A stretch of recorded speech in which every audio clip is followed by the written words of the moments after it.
আজ পবিত্র জুমার দিন আমাদের নোয়াখালীর বন্ধু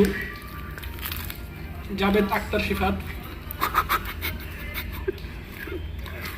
সে গত শুক্রবার আমাদের বলেছে যে 50টা পয়সা আপনাদেরকে আমি আর খাওয়াবো না,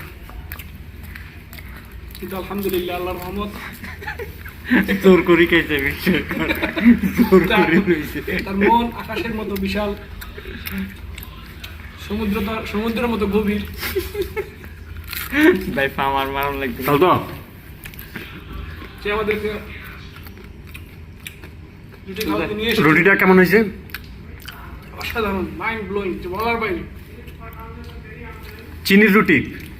তাহলে তো আমরা কি ওই তাহলে তো আমরা কি ওই তাহলে তো আমরা কি তোমার থেকে জোর করে খাইছি?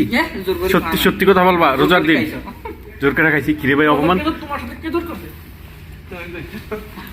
দুইবার ইটছে দুইবার মিথ্যা, তুমি একটা মিথ্যাবাদী। আরেকবার মসজিদে ঘুষাইছে নিয়ে এনে হালা বিল কি জোর করে দেওয়াইছি? মুখ মাফি শুদ্ধ কথা কইতাছিলাম, এরপরে তুমি আটকে দাও।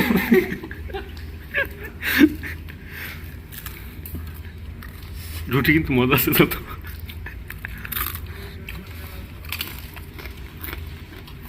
রুটিটা কেন কিছু খাওয়া না?